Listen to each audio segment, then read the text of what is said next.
Hello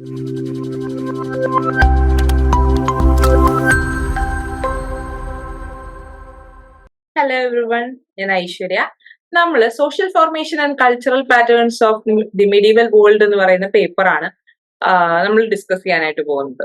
അപ്പൊ അതിലെ unit 1 ആണ് ഇന്ന് നമ്മൾ പഠിക്കാനായിട്ട് പോകുന്നത്. Unit 1 Roman empire political system.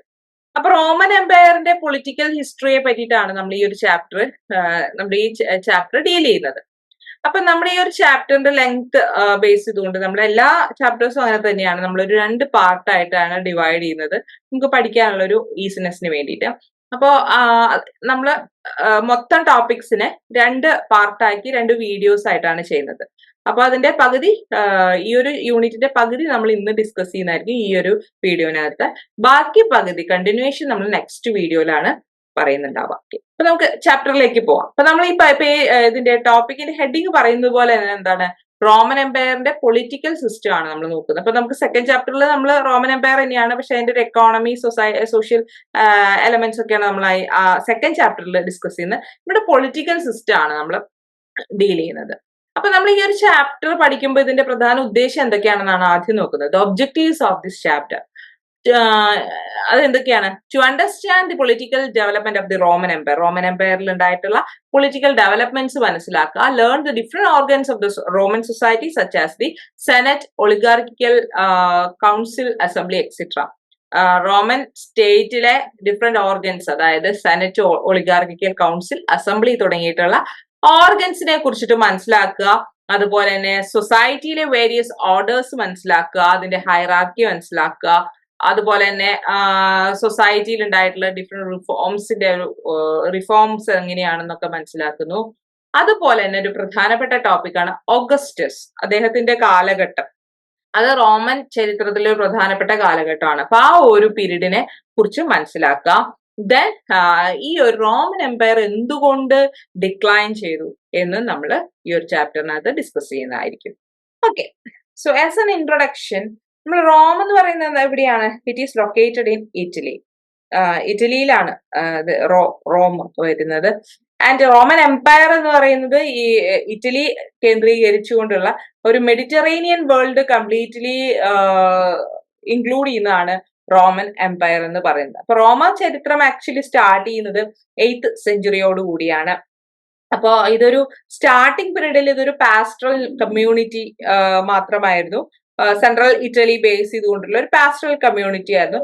Later period അത് എന്ത് ചെയ്യുന്നു, അതൊരു വാസ്റ്റ് ടെറിറ്ററീസിനെ മുഴുവൻ അക്വയർ ചെയ്ത് മെഡിറ്ററേനിയൻ വേൾഡ് മുഴുവൻ വ്യാപിപ്പിക്കുന്ന രീതിയിലുള്ള ഒരു എംപയർ ആയിട്ട്, വാസ്റ്റ് എംപയർ ആയിട്ട് അത് ഡെവലപ്പ് ചെയ്യുന്നു. അപ്പൊ ഇതിന്റെ ഒരു ടെറിറ്ററി അല്ലെങ്കിൽ ബൗണ്ടറി നോക്കുകയാണെങ്കിൽ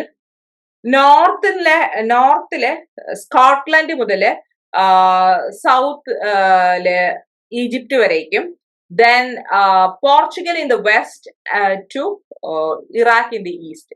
ഇതാണ് ഇതിനുള്ളിൽ പെടുന്ന പ്രദേശങ്ങളെല്ലാം ഉൾക്കൊള്ളുന്നതാണ് റോമൻ എംപയർ എന്ന് പറയുന്നത്.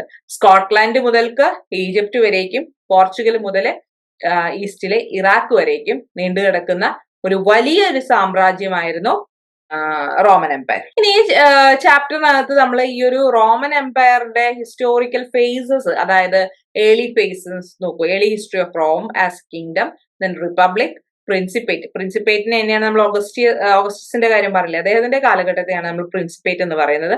Then late empire. ഈ ടോപ്പിക്സ് ഒക്കെ ഇൻക്ലൂഡ് ചെയ്യുന്നതാണ് ഈ ഒരു ചാപ്റ്റർ എന്ന് പറയുന്നത്. ഇതാണ് ഈ ടോപ്പിക്സ് ഇൻക്ലൂഡ് ചെയ്യുന്നതാണ് റോമ സാമ്രാജ്യത്തിന്റെ പൊളിറ്റിക്കൽ ഹിസ്റ്ററി എന്ന് പറയുന്നത്. അപ്പൊ നമ്മൾ ആദ്യം ഡിസ്കസ് ചെയ്യുന്നത് ഇതിന്റെ ഏർലി ഹിസ്റ്ററിയാണ്. റോമ എംപയറിന്റെ ഒരു ഏർലി ഹിസ്റ്ററി. അപ്പൊ ഏർലി ഹിസ്റ്ററി നോക്കുമ്പോൾ നമുക്ക് പ്രധാനമായിട്ടും നമുക്ക് റോമൻ എംപയറിനെ പറ്റിയിട്ടുള്ള, അല്ലെങ്കിൽ റോമിന്റെ ചരിത്രത്തെ കുറിച്ചിട്ടും അതിന്റെ ഫൗണ്ടേഷനെ പറ്റിയിട്ടൊക്കെയുള്ള മുതൽക്കുള്ള ചരിത്രത്തെ പറ്റിയിട്ടുള്ള ഇൻഫർമേഷൻ പ്രധാനമായിട്ടും നൽകുന്ന ചരിത്രകാരൻ എന്ന് പറയുന്നത് ലിവിയാണ് കേട്ടോ, ലിവി.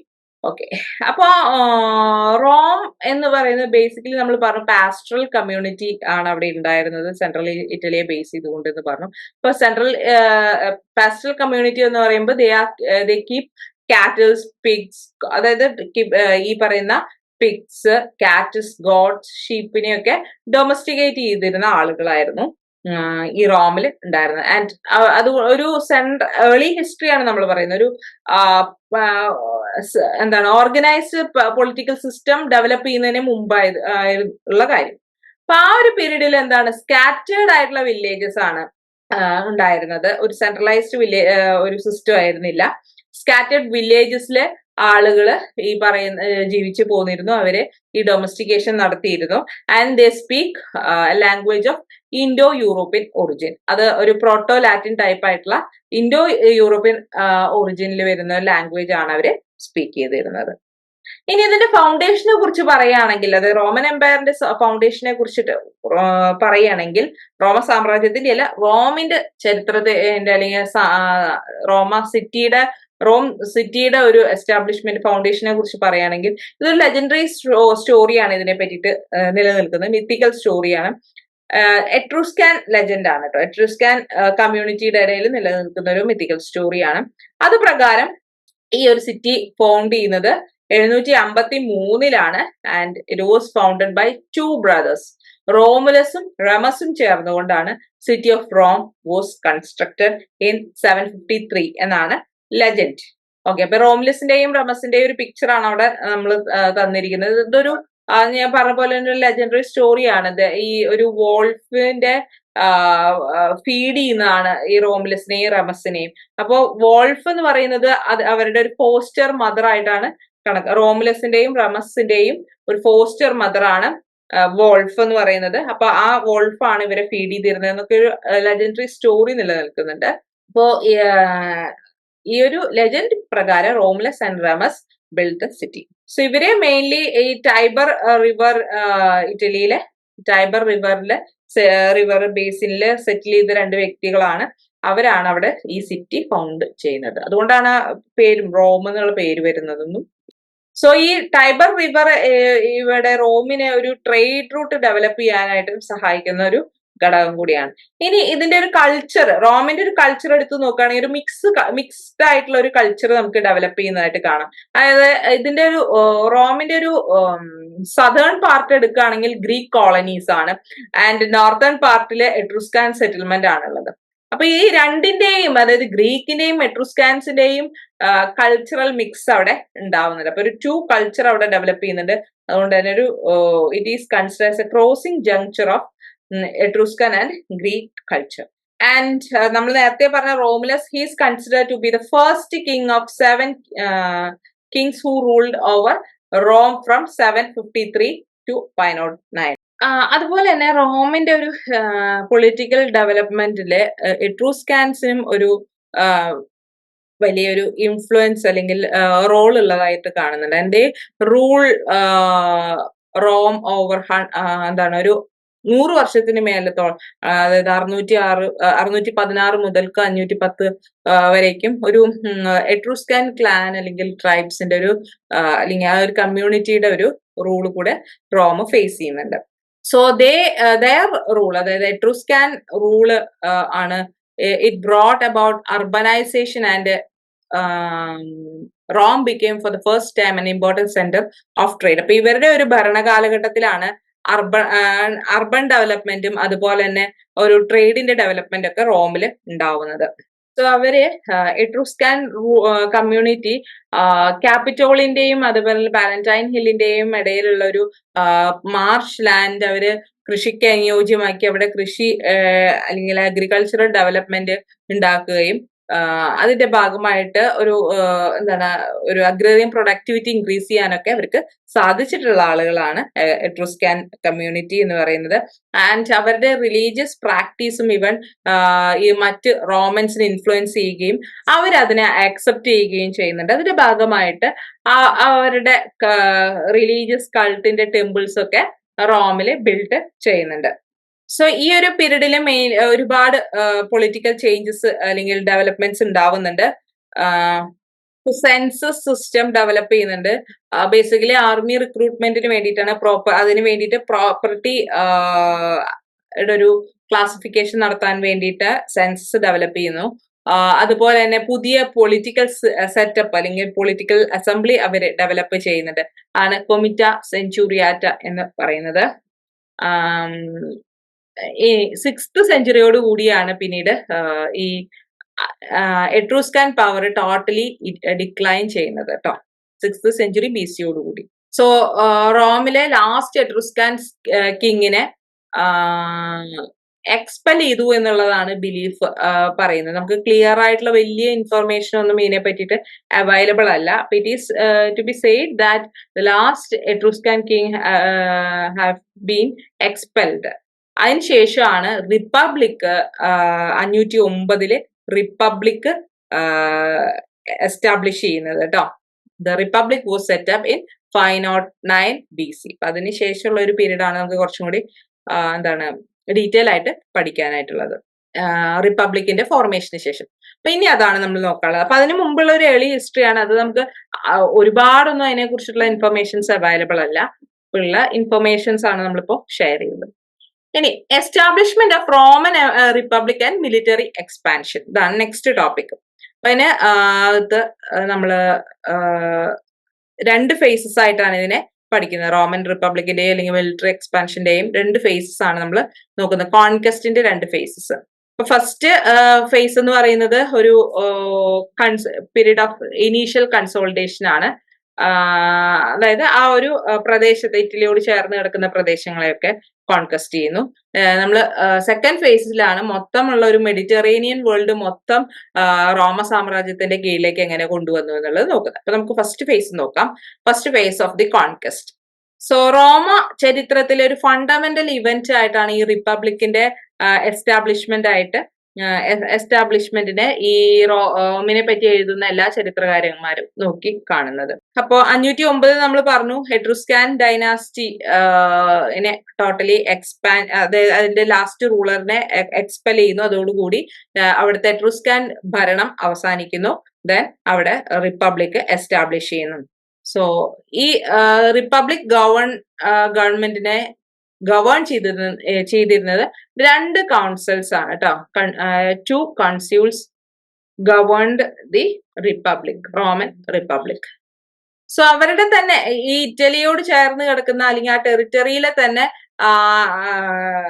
സമീപ പ്രദേശങ്ങൾ അല്ലെങ്കിൽ ആ ടെറിറ്ററിക്കകത്തുള്ള പ്രദേശങ്ങളെ തന്നെ ഡിഫെൻഡ് ചെയ്യുകയും അതിനെ കൂട്ടിച്ചേർക്കുകയും അതിന് റോമിന്റെ കീഴിൽ തന്നെ നിർത്താൻ ശ്രമിക്കുന്ന ഒരു പീരീഡ് ആണ് നമ്മുടെ ഒരു ഫസ്റ്റ് ഫേസ് എന്ന് നമ്മൾ ഉദ്ദേശിക്കുന്നത്. അപ്പൊ ഒരു 5th സെഞ്ചുറിയിൽ മൊത്തം അത്തരത്തിലുള്ള കാര്യങ്ങളാണ് കാണുന്നത്.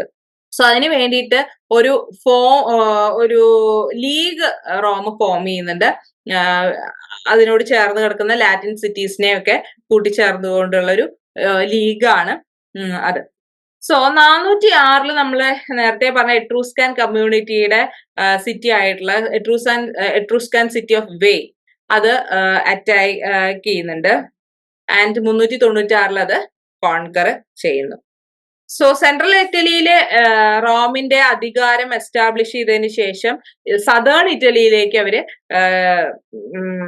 ടേൺ ചെയ്യുകയും അവിടെ കോൺകർ ചെയ്യുകയും ചെയ്യുന്നുണ്ട്. ബേസിക്കലി അവിടെ ഗ്രീക്ക് കോളനീസ് ആണുള്ളത്, അതിനെല്ലാം ക്യാപ്ചർ ചെയ്യുന്നു. അപ്പൊ നമ്മൾ നേരത്തെ പറഞ്ഞ എട്രൂസ്കൻ കമ്മ്യൂണിറ്റിയുടെയും ഗ്രീക്ക് കൾച്ചറും ആണെന്ന് നമ്മൾ പറഞ്ഞല്ലോ. അപ്പൊ ഈ 2 പ്രദേശത്തെയും കോൺകർ ചെയ്ത് ഡിഫീറ്റ് ചെയ്ത് കോൺകർ ചെയ്ത് എന്താണ് റോമൻ റൂളിനോട് ചേർത്ത് വെച്ചു.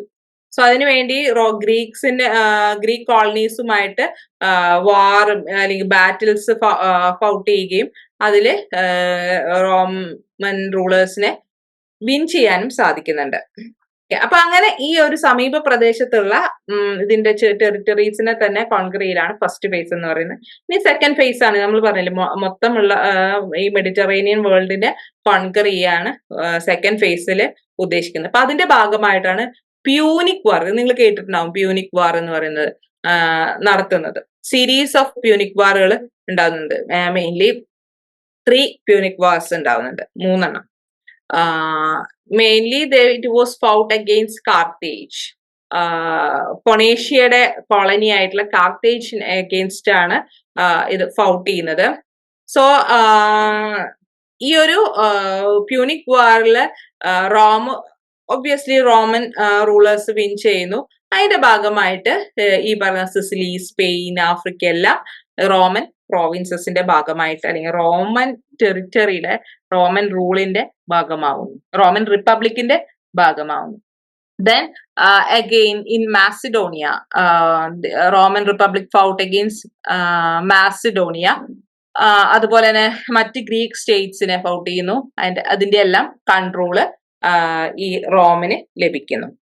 സോ അങ്ങനെ ടോട്ടലി ഒരു 2nd സെഞ്ചുറി BC ആയപ്പോഴേക്കും റോമ സാമ്രാജ്യത്തിന്റെ റോമ റിപ്പബ്ലിക്കിന്റെ അധികാരം, കൺട്രോള് ഓവറോൾ മെഡിറ്ററേനിയൻ വേൾഡില് മൊത്തം എസ്റ്റാബ്ലിഷ് ചെയ്യാനായിട്ട് സാധിക്കുന്നു. അപ്പൊ അങ്ങനെയാണ് 2 ഫേസ് എന്ന് പറയുന്നത്. അപ്പൊ ആ 2 ഫേസും നിങ്ങൾക്ക് മനസ്സിലായെന്ന് വിചാരിക്കുന്നു. ഇനി നമുക്ക് നെക്സ്റ്റ് നോക്കാനുള്ളത് ഇതിന്റെ ഒരു പൊളിറ്റിക്കൽ സ്ട്രക്ചർ ആണ് കേട്ടോ. റോമൻ റിപ്പബ്ലിക്കിന്റെ പൊളിറ്റിക്കൽ സ്ട്രക്ചർ ആണ് നമുക്ക് നോക്കാനുള്ളത്. കുറച്ച് ഡീറ്റെയിൽ ആയിട്ട് നോക്കേണ്ട ഒരു ടോപ്പിക് ആണ്. അപ്പൊ പ്രധാനമായിട്ടും 3 കോമ്പണൻസ് ആണ് ഇതിന്റെ ഒരു റിപ്പബ്ലിക്കിനുള്ളത്: സെനറ്റ്, മജിസ്ട്രേറ്റ് ആൻഡ് പീപ്പിൾ എന്ന് പറയുന്നു. ഈ റിപ്പബ്ലിക്കൻ സ്റ്റേറ്റിന് 2 കൺസ്യൂൾസ് ആണ് ഉള്ളത്. അതിനകത്ത് ഒരുപാട് മജിസ്ട്രേറ്റ്സും ഉണ്ടായിരിക്കും. നമ്മൾ ഇതൊക്കെ ഡീറ്റെയിൽ ആയിട്ട് നോക്കൂട്ടെ. സെനറ്റ് എന്താണ്, മജിസ്ട്രേറ്റ് എന്താണ്, പീപ്പിൾ എന്താണെന്നൊക്കെ നമ്മൾ ഡീറ്റെയിൽ ആയിട്ട് നോക്കുന്നതാണ്. ഇനി ഈ നമ്മൾ നേരത്തെ പറഞ്ഞു സെൻസസ് നടത്തുന്ന കാര്യം. ഇപ്പൊ സെൻസസ് എന്ന് പറയുന്നത് എന്താണ്, എല്ലാ 5 വർഷം കൂടുമ്പോഴും സെൻസസ് കണ്ടക്ട് ചെയ്യുകയും ഈ സിറ്റിസൺസിന്റെ സ്റ്റാറ്റസ് റെക്കോർഡ് ചെയ്യുകയും ചെയ്യുന്ന ഒരു സിസ്റ്റം അവിടെ ഈ റിപ്പബ്ലിക് പീരീഡിൽ ഡെവലപ്പ് ചെയ്യുന്നുണ്ട്. ഇനി 2 ട്രൈബൽ അസംബ്ലി ആണുള്ളത്. അതാണ് പെട്രീഷ്യൻസും അതുപോലെ തന്നെ പ്ലെബിയൻസും എന്ന് പറയുന്നത്. Patricians and plebeians. ഓക്കെ, ഇനി നമുക്ക് ഓരോന്ന് ഡീറ്റെയിൽ ആയിട്ട് നോക്കാം. സെനറ്റ്, മജിസ്ട്രേറ്റ്, പീപ്പിൾ എന്താണെന്ന്. അപ്പൊ സെനറ്റ് എന്ന് പറയുന്നത് എന്താന്ന് വെച്ചിട്ടുണ്ടെങ്കിൽ റിപ്പബ്ലിക്കിന്റെ ഒരു ഡോമിനേറ്റ് ചെയ്യുന്നത് സെനറ്റ് ആണ്. അതിന്റെ അകത്തെ അംഗങ്ങൾ എന്ന് പറയുന്നത് പെട്രീഷ്യൻ ക്ലാസ് ആണ്. അപ്പൊ എന്താണ് പെട്രീഷ്യൻ? പെട്രീഷ്യൻ എന്ന് പറയുന്നത് ലാൻഡ് ആൻഡ് അരിസ്റ്റോക്രാറ്റ്സ് ആണ്. അതായത് ഭൂവുടമകള് അല്ലെങ്കിൽ വെൽത്തിയർ ക്ലാസ് ആണ് പെട്രീഷ്യൻ ക്ലാസ് എന്ന് പറയുന്നത്. അപ്പൊ പ്ലെബിയൻസ് എന്തായിരിക്കും? Common people. Okay, plebeians common പീപ്പിളും പെട്രീഷ്യൻസ് എന്ന് പറയുന്നത് അരിസ്റ്റോക്രാറ്റ്സും. ഓക്കെ, അപ്പൊ ഈ പറയുന്ന ലാൻഡ് ഓണിങ് അരിസ്റ്റോക്രാറ്റ്സ് ഇൻക്ലൂഡ് ചെയ്യുന്ന ഒരു ഗ്രൂപ്പാണ് സെനറ്റ് എന്ന് പറയുന്നത്. അപ്പൊ അതിനകത്ത് മെമ്പേഴ്സ് മൊത്തം എന്തായിരിക്കും? പെട്രീഷ്യൻ ക്ലാസ്സിൽ പെടുന്ന ആളുകളായിരിക്കും. ആൻഡ് ഈ സെനറ്റിലെ മെമ്പർഷിപ്പ് എന്ന് പറയുന്നത് ലൈഫ് ലോങ് ലഭിക്കുന്ന, പെർമനന്റ് ആയിട്ട് ലഭിക്കുന്ന ഒരു മെമ്പർഷിപ്പ് കൂടിയാണ്. സോ ഈ സെനറ്റ് ആണ് ഇതിലെ ഏറ്റവും നമ്മുടെ ഈ ഒരു ഹൈറാർക്കി എടുത്ത് നോക്കുമ്പോൾ ഏറ്റവും ഉയർന്ന പൊസിഷനിൽ നിൽക്കുന്ന, ഈ അഡ്മിനിസ്ട്രേഷന്റെ ഒരു ഉയർന്ന പൊസിഷനിൽ നിൽക്കുന്നത് സെനറ്റ് ആണ്. അദ്ദേഹത്തിന് എന്തുണ്ട്? ലെജിസ്ലേഷൻ, അതായത് നിയമങ്ങൾ നടപ്പിലാക്കാനുള്ള അധികാരമുണ്ട്. അതുപോലെ തന്നെ മജിസ്ട്രേറ്റിനെ കൺട്രോൾ ചെയ്യാനുള്ള അധികാരം. അപ്പൊ ഈ പറയുന്ന മജിസ്ട്രേറ്റ് സെനറ്റിന്റെ കീഴിലാണ് വരുന്നത്. ഇനി നമ്മൾ നോക്കുന്നത് മജിസ്ട്രേറ്റിനെ പറ്റിയിട്ടാണ്. മറ്റൊരു ഹയസ്റ്റ് ഒഫീഷ്യൽ ആണ് മജിസ്ട്രേറ്റ് എന്ന് പറയുന്നത്. ആൻഡ് ഹി വാസ് ഇലക്റ്റഡ്, അല്ലെങ്കിൽ ഈ മജിസ്ട്രേറ്റ്സ് എന്ന് പറയുന്ന ഈ വിഭാഗം ആളുകളെ എലക്ട് ചെയ്യുന്നത് പീപ്പിൾ ആണ്. എല്ലാ വർഷവും ഇവരെ സെലക്ട് ചെയ്ത്, ഇപ്പൊ വർഷം ഉള്ള ഒരു ഇലക്ഷനിൽ നടക്കുന്ന ഒരു സെലക്ഷൻ ആണ് മജിസ്ട്രേറ്റ്സിന്റെ എന്ന് പറയുന്നത്. And it was selected by the people itself. ഈ മജിസ്ട്രേറ്റിനകത്ത് വരുന്ന 2 കൺസ്യൂൾസ് ഉണ്ട്. അപ്പൊ ഇതിന്റെയൊക്കെ പ്രസിഡന്റ് എന്ന് പറയുന്നത്, കൺസ്യൂൾസിന്റെ പ്രസിഡന്റ് അല്ലെങ്കിൽ പ്രിസൈഡ് ചെയ്യുന്നത് സെനറ്റ് തന്നെയായിരിക്കും. And they exercise executive, military and judicial authority. Okay, അപ്പൊ നമ്മുടെ 2 കൺസ്യൂൾസിന്റെ കാര്യം പറഞ്ഞല്ലോ. അപ്പൊ ആദ്യ കാലഘട്ടത്തിൽ ടോട്ടലി ഇതിൽ പെട്രീഷ്യൻസ് മാത്രമായിരുന്നു ഉണ്ടായിരുന്നത്. പിന്നീട് പ്ലെബിയൻസിന്റെ ഒരു എന്താണ്, അവരുടെ ഒരു ഇടപെടൽ മൂലം 2 കൺസ്യൂൾസിലെ ഒന്നില് പ്ലെബിയൻസിന്റെ ഒരു നൊബിലിറ്റിക്ക് അല്ലെങ്കിൽ പ്ലെബിയൻസിന് സ്ഥാനം ലഭിക്കുന്നുണ്ട്. Plebeians forced the patrician nobility to concede access to one of the 2 office of consuls. 2 ഒരെണ്ണത്തിലുള്ള ആധിപത്യം പ്ലെബിയൻസിന് ലഭിക്കുന്നുണ്ട്. അതിനുശേഷം പിന്നീട് 172 BC 2 ബോത്ത് കൺസ്യൂൾസിലും പ്ലെബിയൻസിന് അംഗീകാരം ലഭിക്കുന്നുണ്ട്. ദെൻ ഈ കൺസ്യൂൾസ് കൂടാതെ തന്നെ മറ്റ് എലക്ടഡ് മജിസ്ട്രേറ്റ്സും ഇവരുടെ ഇടയിൽ ഉണ്ടായിരുന്നു. ആൻഡ് ഇനി ഇതിന്റെ നിയമം നടപ്പിലാക്കാനുള്ള അഡ്മിനിസ്ട്രേഷൻ ഓഫ് ദ ലോ അതിന്റെ ഇൻചാർജ് ഉണ്ടായിരുന്ന വ്യക്തിയാണ് ദ പ്രിയേറ്റേഴ്സ് എന്ന് പറയുന്നത് കേട്ടോ. പ്രിയേറ്റർ, ആ പോസ്റ്റില് പ്രിയേറ്റർ who was in charge of administration of the law. ഇനി സെൻസർ, നമ്മൾ പറഞ്ഞ പോലെ സെൻസസ് നടത്തുന്ന വ്യക്തി സെൻസർ. അപ്പൊ അദ്ദേഹത്തിന്റെ ഡ്യൂട്ടി എന്താണ്? നമ്മൾ പറഞ്ഞ പോലെ എല്ലാ 5 വർഷം കൂടുമ്പോഴും ഡീറ്റെയിൽസ് കളക്ട് ചെയ്യുക എന്നുള്ളതാണ്. അപ്പൊ എന്തൊക്കെ ഡീറ്റെയിൽ ആണ്? മെയിൻലി എന്തിനു വേണ്ടിയിട്ടുള്ളതാണ്? ടാക്സിന്റെ അഡ്മിനിസ്ട്രേഷൻ നടത്താൻ വേണ്ടിയിട്ട് ആണ് ഈ ഒരു ഭൂമി ഇളക്കുകയും ഒക്കെ ഇതിനു വേണ്ടിയിട്ടാണ് ഈ സെൻസസ് കണ്ടക്ട് ചെയ്തിരുന്നത് കേട്ടോ. അപ്പൊ മെയിൻലി സെൻസസിന്റെ ലക്ഷ്യം അതാണ്. Mainly for the purpose of administration of taxation. Then public work, street work, സ്ട്രീറ്റിന്റെ അങ്ങനെയുള്ള പബ്ലിക് വർക്കിന്റെ ഒക്കെ മെയിൻ ആയിട്ടുള്ള ഡ്യൂട്ടീസ് ഉണ്ടായിരുന്ന ഇൻചാർജ് ഉണ്ടായിരുന്ന ഓഫീസറാണ് എഡിലസ് എന്ന് പറയുന്നത് കേട്ടോ. അപ്പൊ ഓരോ ഇൻചാർജ് ഓഫീസേഴ്സ് നിങ്ങൾക്ക് മനസ്സിലായല്ലോ, സെൻസർ, എഡിലസ്, അതുപോലെ മജിസ്ട്രേറ്റ്സ് തുടങ്ങിയവരെ. ഇനി നെക്സ്റ്റ് ടോപ്പിക് അല്ലെങ്കിൽ നെക്സ്റ്റ് ഒരു പൊസിഷനിൽ വരുന്നതാണ് പീപ്പിൾ എന്ന് പറയുന്നത്. ആൻഡ് പീപ്പിൾ എന്ന് പറയുന്നത് വേരിയസ് അസംബ്ലിയിലെ അംഗങ്ങൾ കോമൺ പീപ്പിൾ ആണ്. ദെൻ ദേവർ എന്താണ് ഈ പീപ്പിളിന് വലിയ റോൾ അല്ലെങ്കിൽ അവരുടെ പ്രധാനപ്പെട്ട റോൾ എന്ന് പറഞ്ഞു കഴിഞ്ഞാൽ ദേവർ ഈ മജിസ്ട്രേറ്റിനെ എലക്ട് ചെയ്യുന്നത് ഈ പീപ്പിൾ ആണ്. എല്ലാ വർഷവും മജിസ്ട്രേറ്റിനെ എലക്ട് ചെയ്യലോ, അത് ഈ പീപ്പിൾ ആണ്, ജനങ്ങളാണ് എലക്ട് ചെയ്യുന്നത്. അതുപോലെ തന്നെ ഏതെങ്കിലും ഒരു ബില്ല്, ആ ബില്ലിനെ അവർക്ക് എന്താണ് ഒന്നില്ലെങ്കിൽ അത് അക്സെപ്റ്റ് ചെയ്യാം, അതല്ലെങ്കിൽ റിജക്ട് ചെയ്യാം. അപ്പൊ approval of rejection of bill ഈ പീപ്പിൾ നടത്തുന്നുണ്ട്. Then they decided on issues of war and piece, യുദ്ധത്തിന്റെ അതുപോലെ സമാധാനത്തിന്റെ ഒക്കെ കാര്യങ്ങളിലുള്ള ഡിസിഷൻസ് എടുക്കുന്നുണ്ട്. അപ്പൊ ഇതൊക്കെ എന്താണ്? തിയററ്റിക്കലി അവർക്കുള്ള അധികാരത്തെയാണ് സൂചിപ്പിക്കുന്നത്. പ്രാക്ടിക്കൽ വൈസ് നോക്കുകയാണെങ്കിൽ എന്താണ്, ഇതൊന്നും നടപ്പുള്ള കാര്യമായിരുന്നില്ല. കാരണം എന്താണ്, തിയറി വൈസ് പറയുമ്പോൾ എന്താണ്, ജനങ്ങളാണ് എലക്ട് ചെയ്യുന്നത്, ജനങ്ങളാണ് തീരുമാനിക്കുന്നത് എന്നൊക്കെ പറയുന്നുണ്ട്. പക്ഷെ പ്രാക്ടിക്കൽ വൈസ് നോക്കുമ്പോൾ ഈ ഇതിന്റെ ഒരു നടത്തിപ്പ് നോക്കുകയാണെങ്കിൽ മെയിൻലി ഈ ടോപ്പിക് ഒക്കെ എന്താണ് ഒരു ഡിസ്കഷനിൽ വെക്കും. ആ ഡിസ്കഷനിൽ വെച്ചിട്ട് തീരുമാനം എടുക്കുക എന്നാണല്ലോ പറയുന്നത്. അത് ആ ഡിസ്കഷൻ എങ്ങനെയാണ്, അല്ലെങ്കിൽ ഒരു ഡിസ്കഷൻ വെച്ചിട്ട് അത് ആ ബില്ല് പാസ്സാക്കണോ വേണ്ടയോ, ഇഷ്യൂ എങ്ങനെ തീരുമാനം എടുക്കണം, ഇതൊക്കെ എങ്ങനെയാ വെച്ചാൽ വോട്ടിങ്ങിലൂടെയാണ്. അപ്പൊ ജനങ്ങൾ അതിന് വേണ്ടി വോട്ട് ചെയ്യുക എന്നുള്ളതാണ്. എതിർത്താണോ അല്ലെങ്കിൽ അതിനെ പിന്തുണച്ചുകൊണ്ടാണോ, അതിനെ സപ്പോർട്ട് ചെയ്തുകൊണ്ടാണോ എന്നൊക്കെയുള്ള രീതിക്ക് വോട്ട് ചെയ്യാണ് വേണ്ടത്. പക്ഷെ ആ വോട്ടിങ്ങില് തന്നെ മെജോറിറ്റി ആരായിരിക്കും?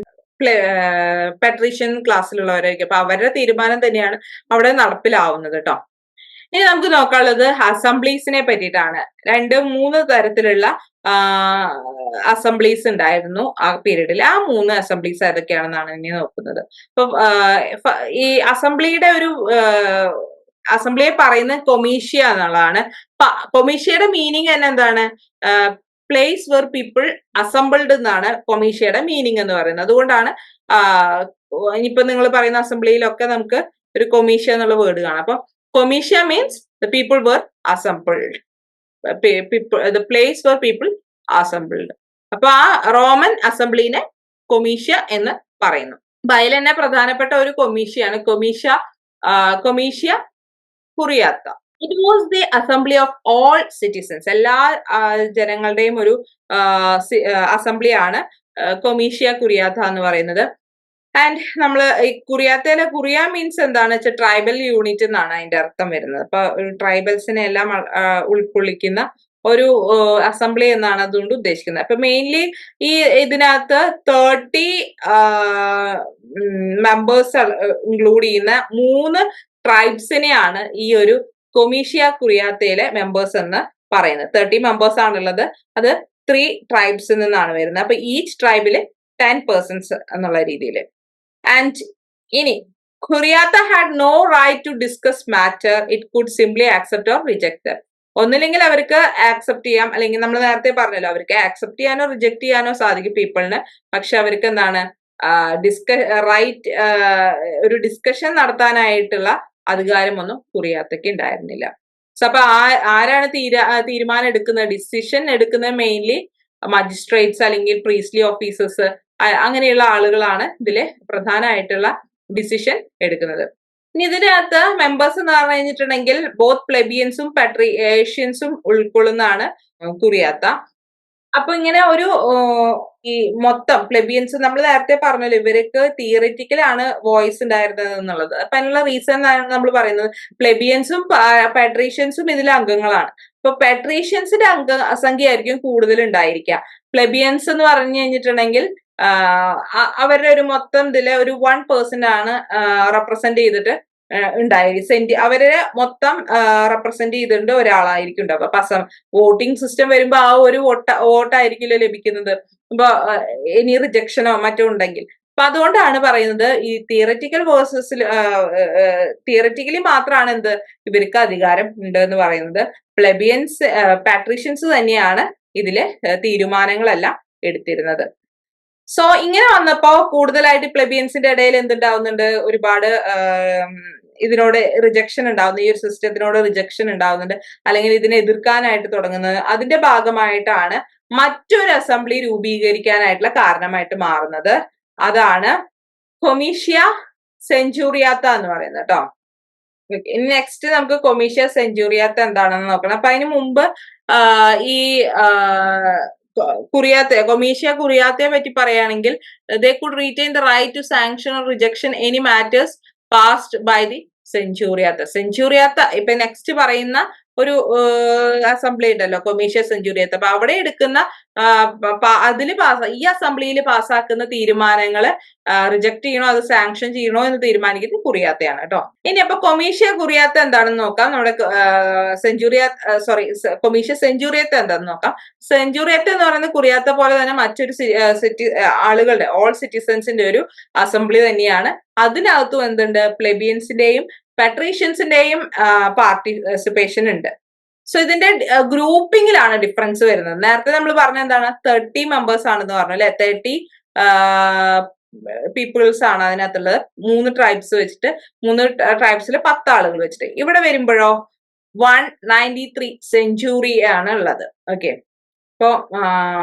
അപ്പൊ ഇതിനകത്ത് അംഗസംഖ്യ കൂടി 199 സെഞ്ചുറി, അതായത് സെഞ്ചുറി എന്ന് പറഞ്ഞാൽ 100. അപ്പൊ 193 ഗ്രൂപ്പ്. അപ്പൊ ഓരോ ഗ്രൂപ്പിലും എന്തുണ്ട്, 100 ആളുകൾ വെച്ചിട്ടുണ്ട്. അപ്പൊ അത്രയും ആളുകളുള്ള ഒരു അസംബ്ലിയാണ് കൊമീഷ്യ സെഞ്ചൂറിയാത്ത എന്ന് പറയുന്നത്.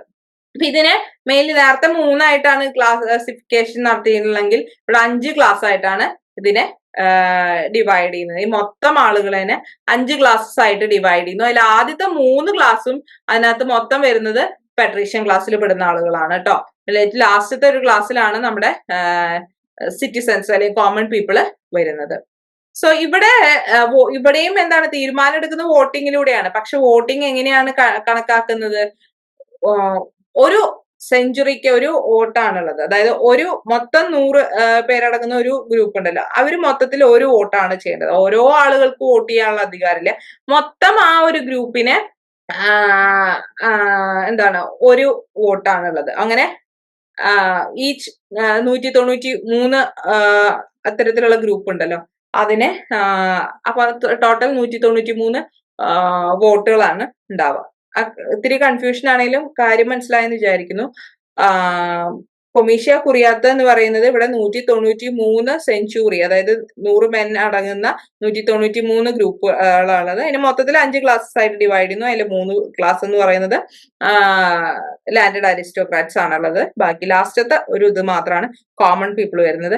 ഇനി 193 തന്നെ ഈ ഓരോ ഗ്രൂപ്പ് 193 ഗ്രൂപ്പുകളിലും 100 ആളുകൾ വീതമാണുള്ളത്. അപ്പൊ ഓരോ ഗ്രൂപ്പിനും ഒരു വോട്ട് ആണ് ഉള്ളത്. അപ്പൊ അത് ക്ലിയർ ആയല്ലോ.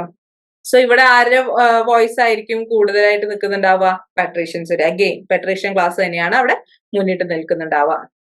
സോ പ്ലെബിയൻസിന്റെ വോട്ട് എന്ന് പറയുന്നത് വെറുതെയാണ്. ഇനി സെർവിയസ് ലല്ലിയസിന്റെ പീരീഡില് അദ്ദേഹം എന്ത് ചെയ്യുന്നുണ്ടെന്ന് വെച്ചിട്ടുണ്ടെങ്കിൽ നമ്മുടെ കൊമിയാത്ത പവർ സെഞ്ചൂറിയാത്തയിലേക്ക് ട്രാൻസ്ഫർ ചെയ്യുന്നത് സെർവിയസ് ലല്ലിയസിന്റെ പീരീഡിലാണ് കേട്ടോ. അതായത് പ്രധാനപ്പെട്ട ചില കാര്യങ്ങളിൽ എലക്ഷൻ, അതായത് മജിസ്ട്രേറ്റിനെ തിരഞ്ഞെടുക്കുന്നത്, സെൻസേഴ്സിനെ, കൺസ്യൂൾസിനെ, അതുപോലെ നിയമം പാസ്സാക്കുന്നതിലെ ഇത്തരം കാര്യങ്ങളിലൊക്കെ തീരുമാനം എടുക്കാനുള്ള വോട്ട് ഇയാളുടെ അധികാരം സെഞ്ചൂറിയാത്തയ്ക്ക് നൽകുന്നത് സെർവിയസ് ലല്ലിയസിന്റെ പീരീഡിലാണ്. ഇനി നെക്സ്റ്റ് ഒരു ഇതും കൂടി ഉള്ളതാണ് കൺസീലിയം പ്ലെബിസ് അല്ലെങ്കിൽ കൊമീഷ്യ പ്ലെബിസ് ട്രിബ്യൂൺ എന്ന് പറയുന്നത്. സോ ഇത് മെയിൻലി ഇപ്പൊ നേരത്തെ ഒക്കെ പറഞ്ഞതിൽ നമ്മൾ പെട്രീഷ്യൻസിന്റെ ഒരു ഇൻഫ്ലുവൻസ് കാണുന്നുണ്ടെങ്കിൽ ഇത് കംപ്ലീറ്റ്ലി പ്ലെബിയൻസിന്റെ അസംബ്ലി ആണ് കൺസീലിയം പ്ലെബിസ് അല്ലെങ്കിൽ കൊമീഷ്യ പ്ലെബിസ് ട്രിബ്യൂൺ എന്ന് പറയുന്നത്. It is completely the assembly of plebeians. അപ്പൊ ഇതിനകത്ത് പ്രധാനമായിട്ടും ഇവരെ സംബന്ധിച്ചിട്ടുള്ള വിഷയങ്ങളാണ് ഡിസ്കസ് ചെയ്തിരുന്നത്. പ്ലെബിയൻസിനെ ബേസ് ചെയ്തുകൊണ്ടുള്ള ഇഷ്യൂസ് ആണ് അവിടെ ഡിസ്കസ് ചെയ്തിരുന്നത്. അതുപോലെ തന്നെ ഇവരെ ബേസ് ചെയ്തുകൊണ്ടുള്ള ഇലക്ഷൻ ആണ് അവിടെ നടക്കുന്നത്. സോ ഇവരുടെ ഈ അസംബ്ലിയുടെ ഒരു ഫോഴ്സ് അല്ലെങ്കിൽ ഇവരെ ഒരു പ്രഷർ കാരണം കൊണ്ട് ഒരു 2 ഓഫീസേഴ്സിനെ അപ്പോയിന്റ് ചെയ്യുന്നുണ്ട് 494. ആ ഓഫീസേഴ്സിനെയാണ് ട്രിബ്യൂൺ എന്ന് വിളിക്കുന്നത് കേട്ടോ. It was elected by the concilium plebis tribune. 2 members officers ആണ് ട്രിബ്യൂൺ ആയിട്ട് ആ പീരീഡിൽ ഉണ്ടായിരുന്നത്. പിന്നീട് ലേറ്റർ 448 ആയപ്പോഴേക്കും ട്രിബ്യൂണിന്റെ അംഗങ്ങളുടെ എണ്ണം കൂടുന്നു, അത് 10 ആയിട്ട് ഡെവലപ്പ്. ദെൻ മറ്റൊരു അസംബ്ലിയാണ് കൊമീഷ്യ പോപ്പുലി ട്രിബ്യൂട്ട എന്ന് പറയുന്നത്. Mainly it's an assembly of the tribal people. ഇതിനകത്ത് എല്ലാ സിറ്റിസൺസും അതിനകത്ത് മെമ്പേഴ്സ് ആണ്, എസ്പെഷ്യലി എല്ലാ ട്രൈബ്സും.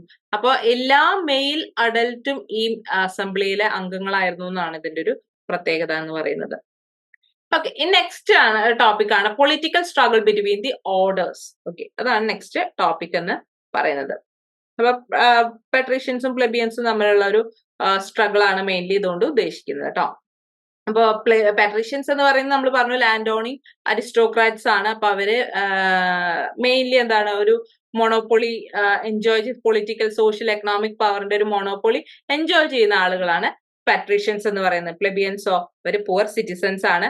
ഇപ്പൊ സ്മോൾ ലാൻഡ് ഹോൾഡേഴ്സ് അല്ലെങ്കിൽ ആർട്ടിസാൻസ്, മെർച്ചൻസ്, സാധാരണ ലേബേഴ്സ് തുടങ്ങിയ ആളുകളാണ് പ്ലെബിയൻസ് എന്ന് പറയുന്നത്. ഇപ്പൊ ഒരു മിസറബിൾ ലൈഫ് ലീഡ് ചെയ്യുന്ന ആളുകളാണ് പ്ലെബിയൻസ്. വെറാസ് ഒരു ലക്ഷൂറിയസ് ലൈഫ് അല്ലെങ്കിൽ മൊണോപ്പൊളി എൻജോയ് ചെയ്തിരുന്ന പെട്രീഷ്യൻസ് ആണ്.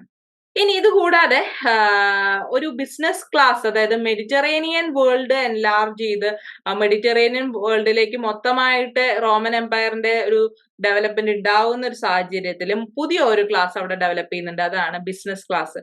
അവരെയാണ് ഇക്വിറ്റസ് എന്ന് വിളിക്കുന്നത് കേട്ടോ. Equitas means business class. So ഈ പെട്രീഷ്യൻ ക്ലാസിനേക്കാൾ ഉയർന്ന ആളുകളാണ് ഈ ഇക്വിറ്റീസ് എന്ന് പറയുന്നത്. ഈ ഇക്വിറ്റസ് എന്ന് പറയുന്നത് പെട്രീഷ്യൻസിനേക്കാൾ ഉയർന്നതാണെങ്കിലും പെട്രീഷ്യൻസിനോട് ചേർന്ന് നിൽക്കുന്ന ആളുകളായിരുന്നില്ല. അവരുടെ കൂടെ ചേരുന്നത് പ്ലെബിയൻസ് ആണ്. കാരണം പെട്രീഷ്യൻസിന് പുതിയൊരു വിഭാഗം ആളുകൾ അവരെക്കാൾ ഉയർന്നു വരുന്നത് അവർക്ക് അംഗീകരിക്കാൻ സാധിച്ചൊരു കാര്യമായിരുന്നില്ല. അപ്പൊ പെട്രീഷ്യൻസ് ഈ ഇക്വിറ്റീസിനെ എതിർക്കുന്നുണ്ട്. അപ്പൊ അതേസമയം ഇക്വിറ്റീസിനെ പ്ലെബിയൻസ് സപ്പോർട്ടും ചെയ്യുന്നുണ്ട്.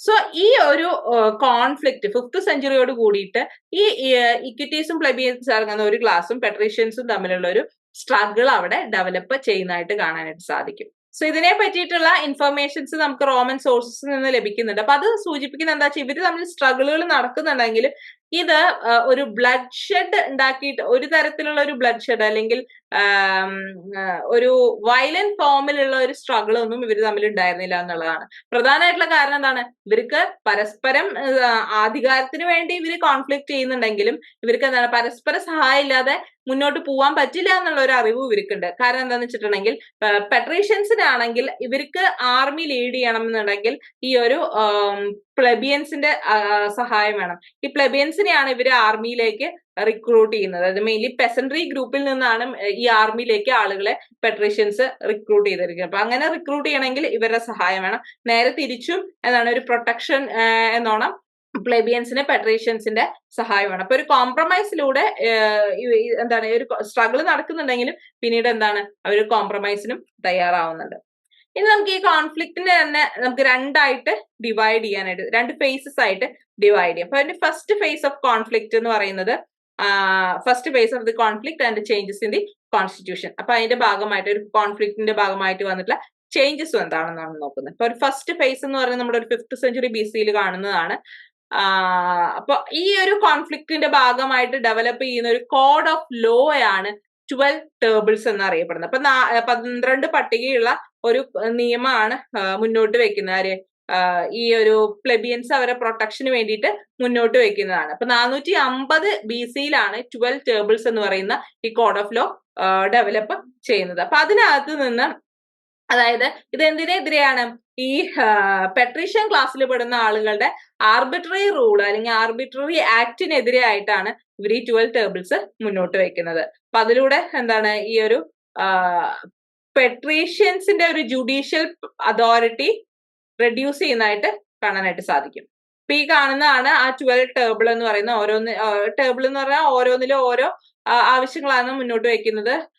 proceedings before trial procedures, judgment on debt, patriarchal power, inheritance and guardianship, ownership and പൊസഷനെ പറ്റിയിട്ട്, അതുപോലെ ലാൻഡ് റൈറ്റ്, അവർക്ക് ലഭിക്കേണ്ട ലാൻഡ് റൈറ്റ് എങ്ങനെയാണ്, laws of injury, public law, funeral rights, supplement അതായത് മാരേജ്, അതുപോലെ തന്നെ സപ്ലിമെന്റ് പനിഷ്മെന്റ് രീതി എങ്ങനെയായിരിക്കണം, മാരേജ് എങ്ങനെ, അങ്ങനെയുള്ള കാര്യങ്ങൾ, അതായത് മാരേജ് നമുക്ക് ഡിസ്കസ് ചെയ്യാം. അപ്പൊ ഇത്രയും 12 കാര്യങ്ങളാണ് ഇതിനകത്ത് ഈ ടേബിളിനകത്ത് വരുന്നത് കേട്ടോ. ഈ ടേബിൾ നിങ്ങൾ കാണാതെ പഠിക്കൊന്നും വേണ്ട. ഓക്കെ, അപ്പൊ അതിലുള്ള ചില കാര്യങ്ങളാണ് നമുക്ക് എടുത്തു പറയുന്നത്. എന്താ വെച്ചാൽ ഒന്ന് പ്രധാനമായിട്ടുള്ള ഒരു കാര്യം എന്ന് പറഞ്ഞപ്പോ ഇവിടെ പറയുന്നുണ്ടല്ലോ, ജഡ്ജ്മെന്റ് ഓൺ ഡെപ്റ്റ് എന്ന് പറയുന്നത്. അപ്പൊ അതാണ് ഒരു പ്രധാനപ്പെട്ട വിഷയം എന്ന് പറയുന്നത്. അതായത് ഈ ഏതെങ്കിലും തരത്തില് ഡെപ്റ്റ് കടം വാങ്ങിയത് തിരിച്ചു കൊടുക്കാൻ പറ്റാത്ത ഒരു സാഹചര്യം വരികയാണെങ്കിൽ അവരെന്നെ സ്ലേവ് ആയിട്ട് അടിമയാക്കി മാറ്റുന്ന ഒരു സംവിധാനം ഉണ്ടായിരുന്നു. അപ്പൊ അതിനെ പ്രോഹിബിറ്റ് ചെയ്യാന്നുള്ളതാണ് ഒരു ആവശ്യം അവരുടെ. ഓക്കെ, അത് നിയമമായി മാറുന്നു. അപ്പൊ prohibition of enslavement of Roman citizens for non repayment of ഡെപ്റ്റ് എന്ന് പറയുന്നത്, അല്ലെങ്കിൽ ഡെപ്റ്റ് ബോണ്ടേജ് എന്ന് പറയുന്നത് 326 BC-യിലെ ഈ ഇവരുടെ ആവശ്യപ്രകാരം പ്രോഹിബിറ്റ് ചെയ്യുന്നുണ്ട്. ഇനി മറ്റൊന്നാണ് ഇന്റർ മാരേജ്. പ്ലെബിയൻസും പാട്രീഷ്യൻസും തമ്മിലുള്ള ഒരു ഇന്റർ മാരേജ് ഇതിലൂടെ സാധ്യമാവുന്നുണ്ട്. അപ്പൊ 445 കൂടിയിട്ട് ഇതിനുള്ള അവകാശം ലഭിക്കുന്നു. Inter marriage between patricians and plebeians. അപ്പൊ അതിലൂടെ എന്താണെന്ന് വെച്ചിട്ടുണ്ടെങ്കിൽ പ്ലെബിയൻസിന് കുറച്ചും കൂടി വെൽത്തിയർ ആവാനായിട്ട് സാധിക്കുന്നുണ്ട്. ഇനി മറ്റൊന്നാണ് ഈ ലാൻഡ് ഹോൾഡിങ്, ഒരാൾക്ക് എത്ര ഭൂമി കൈവശം വെക്കാം എന്നതിൽ ഒരു ലിമിറ്റേഷൻസ്, അല്ലെങ്കിൽ എന്താണ് ഈ പെട്രീഷ്യൻ ക്ലാസിന്റെ കയ്യിൽ ഒരുപാട് ഭൂമി ലഭിക്കും, പ്ലെബിയൻസിനാണെങ്കിൽ ലാൻഡ്ലെസ് ആയിട്ട് നിൽക്കേണ്ടി വരും. അപ്പൊ ആ ഒരു സാഹചര്യത്തിൽ എന്താണ് ഒരു ഇൻഡിവിജ്വലിനെ എത്ര ഭൂമി കൈവശം വെക്കാം എന്നതിന് ലിമിറ്റേഷൻ കൊണ്ടുവരിക എന്നുള്ളതാണ് നെക്സ്റ്റ്. ഇനി മറ്റൊരു ഇതെന്ന് പറയുന്നത് നേരത്തെ നമ്മൾ പറഞ്ഞ കൺസ്യൂൾസിലേക്ക് 2 കൺസ്യൂളിലെ ഒരു ഓഫീസ് അവർക്ക് പ്ലെബിയൻസിനെ അലോ ചെയ്തു. അത് നമ്മൾ നേരത്തെ പറഞ്ഞാണ്, അലോ ചെയ്ത് കൊടുക്കുക എന്നുള്ളത് മറ്റൊരു ആവശ്യമാണ്. അപ്പൊ ഇത്രയും കാര്യങ്ങളൊക്കെയാണ് ഈ ഒരു ഫസ്റ്റ് കോൺഫ്ലിക്റ്റിലൂടെ അവർ പ്ലെബിയൻസ് മുന്നോട്ട് വെക്കുന്ന ആവശ്യങ്ങളും അതിന്റെ ഭാഗമായിട്ട് ഡെവലപ്പ് ചെയ്തിട്ടുള്ള 12 ടേബിൾസ് എന്ന് പറയുന്നത്. ഇതൊക്കെ നിയമമായിട്ട് അംഗീകരിക്കുകയും ചെയ്തിട്ടുള്ള കാര്യമാണ്. സോ ഇതിനെ പറ്റിയിട്ട് പെരി ആൻഡേഴ്സൺ അഭിപ്രായപ്പെടുന്നത് എന്താണെന്നാണ് നമ്മൾ നോക്കുന്നത്. അപ്പൊ അദ്ദേഹം പറയുന്നത് this change only laid to the broadening of the composition of the Senate itself, since former consuls automatically became senator. സെനറ്ററിന്റെ ഒരു ഡെവലപ്മെന്റ് അല്ലെങ്കിൽ ബ്രോഡനിങ്ങിന് മാത്രമാണ് ഇത് കാരണമായിട്ടുള്ളതെന്നാണ് അദ്ദേഹം പറയുന്നത്. കാരണം എന്താ വെച്ചാൽ പവർ ഓഫ് പെട്രീഷ്യൻ അരിസ്റ്റോക്രാറ്റ്സിന്റെ പവർ ഇല്ലാതാവുകയല്ല ചെയ്യുന്നത്. പ്ലെബിയൻസ് എന്തായി മാറുന്നു, അവര് പെട്രീഷ്യൻ ക്ലാസ്സിലേക്ക് ഉയർന്നു വരികയും അപ്പൊ അവരുടെ ഒരു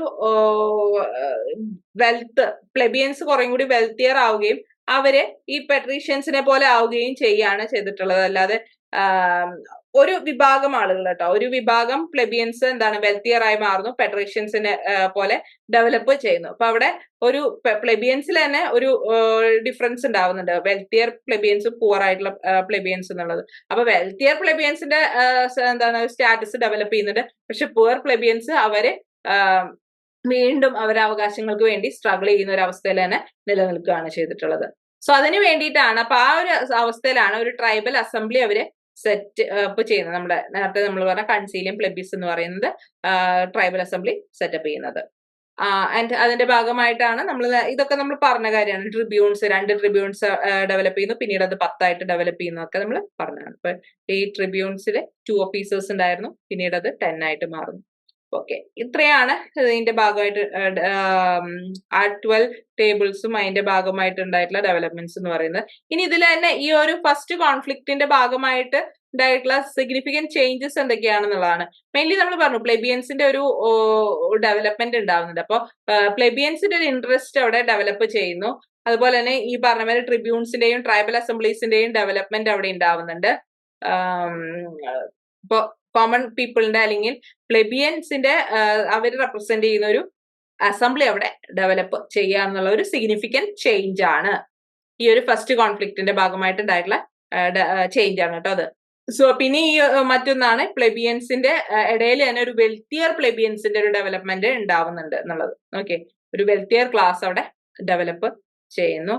ദെൻ അരിസ്റ്റോക്രാറ്റ്സിന്റെ അല്ലെങ്കിൽ ലാൻഡഡ് അരിസ്റ്റോക്രാറ്റ്സിൽ ഇപ്പൊ എട്രീഷ്യൻസിന്റെ പവറിൽ കുറച്ച് റിഡക്ഷൻസും അല്ലെങ്കിൽ ചിലത് അബോളിഷ് ചെയ്യുകയും അതുപോലെ അവരുടെ കൺട്രോള് റെഡ്യൂസ് ചെയ്യുകയും ചെയ്യുന്നുണ്ട്. അപ്പൊ ഇത്തരം മാറ്റങ്ങളൊക്കെ ഇതിന്റെ ഭാഗമായിട്ട് ഡെവലപ്പ് ചെയ്യുന്നുണ്ട്.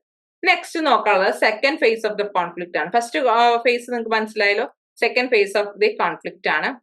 ഇപ്പൊ കുറെ ഇങ്ങനെ ഒരു 12 ടേബിളും അതിന്റെ ഭാഗമായി അതിന്റെ ആ ലോ ഇംപ്ലിമെന്റ് ചെയ്തതിന്റെ ഭാഗമായിട്ട് കുറച്ചധികം കാലം എന്താണ് ഒരു പീസ്ഫുൾ ആയിട്ടുള്ള ഒരു അറ്റ്മോസ്ഫിയർ ഉണ്ടാവുന്നുണ്ട്. പക്ഷെ പിന്നീട് വീണ്ടും എന്താണ് ചില ഇഷ്യൂസ്, പുതിയ ഇഷ്യൂസ് ഡെവലപ്പ് ചെയ്യുന്നതിന്റെ ഭാഗമായിട്ട് ഇവര് തമ്മിലുള്ള കോൺഫ്ലിക്റ്റ് വീണ്ടും ബ്രോക്ക് ഔട്ട് ചെയ്യുന്നു. സോ മെയിൻലി എന്താണെന്ന് വെച്ചിട്ടുണ്ടെങ്കിൽ റോമിന്റെ മാസ്റ്ററിക്ക് വേണ്ടിയിട്ട് അധികാരം ലഭിക്കാൻ വേണ്ടിയിട്ടുള്ള ഒരു കോൺഫ്ലിക്റ്റ് ഡെവലപ്പ് ചെയ്യുന്നു. സോ ഇതിന്റെ ഭാഗമായിട്ട് എന്ത് ചെയ്യുന്നുണ്ട്, ഈ അരിസ്റ്റോക്രാറ്റ്സ് ഉണ്ടല്ലോ, സെനറ്റോറിയൽ അരിസ്റ്റോക്രാറ്റ്സ്, അവര് വാർ ക്യാപ്റ്റീവ്സിനെ, യുദ്ധത്തിൽ പിടിച്ചെടുക്കുന്ന ആളുകളെ അവരെ എംപ്ലോയ് ചെയ്യുന്നുണ്ട്. അവരുടെ ഫീൽഡുകളിലൊക്കെ അവരെ എംപ്ലോയ് ചെയ്യുന്നുണ്ട്. ആൻഡ് അടിമകളായിട്ട് കേട്ടോ, സ്ലേവ്സ് ആയിട്ട് യൂസ് ചെയ്യുന്നുണ്ട്. അവരുടെ ആവശ്യങ്ങൾക്ക് വേണ്ടിയിട്ട് അവര് ഈ വാർ ക്യാപ്റ്റീവ്സിനെ, യുദ്ധത്തിൽ പിടിച്ചെടുക്കുന്ന ആളുകളെ അടിമകളാക്കുകയും അവരെ ഫീൽഡിൽ വർക്ക് ചെയ്യിപ്പിക്കുകയൊക്കെ ചെയ്യുന്നു. അപ്പൊ ഇത് എന്ത് ചെയ്യുന്നുണ്ടെന്ന് വെച്ചിട്ടുണ്ടെങ്കിൽ നെക്സ്റ്റ് സെക്ഷൻ ഓഫ് ഒരു കോൺഫ്ലിക്റ്റിലേക്ക് ഇത് ലീഡ് ചെയ്യുന്നുണ്ട്. മെയിൻലി എന്താണെന്ന് വെച്ചിട്ടുണ്ടെങ്കിൽ ഈ സെനറ്റോറിയൽ ഒളിഗാർക്കി അല്ലെങ്കിൽ സെനറ്റിന്റെ അല്ലെങ്കിൽ പാട്രീഷ്യൻ ക്ലാസ്സിൽ പെടുന്ന ആളുകളും ഡിഫീറ്റ് ചെയ്യപ്പെട്ടിട്ടുള്ള ജനങ്ങളും തമ്മിലുള്ള കോൺഫ്ലിക്റ്റ് ആണ് അവിടെ ഡെവലപ്പ് ചെയ്യുന്നത്.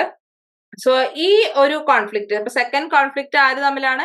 ഡിഫീറ്റഡ് പീപ്പിളും സെനറ്റോറിയൽ അരിസ്റ്റോക്രസിയും തമ്മിലാണ് കേട്ടോ. അതായത് പെട്രീഷ്യൻ ക്ലാസ്സിൽ പെടുന്ന ആളുകൾ അല്ലെങ്കിൽ ഹയർ ഒഫീഷ്യൽസിൽ പെടുന്ന ആളുകൾ, നോബിൾ ക്ലാസ്സിൽ പെടുന്ന ആളുകൾ, അവര് തോൽപ്പിച്ച അല്ലെങ്കിൽ ഡിഫീറ്റ് ചെയ്തിട്ടുള്ള ജനങ്ങളുണ്ടല്ലോ, ഇപ്പൊ അടിമകളാക്കിയിട്ടുള്ള ആളുകൾ, അവരും തമ്മിലുള്ള ഒരു കോൺഫ്ലിക്റ്റ് ആണ് രണ്ടാമത്തെ സ്റ്റേജ് എന്ന് പറയുന്നത്.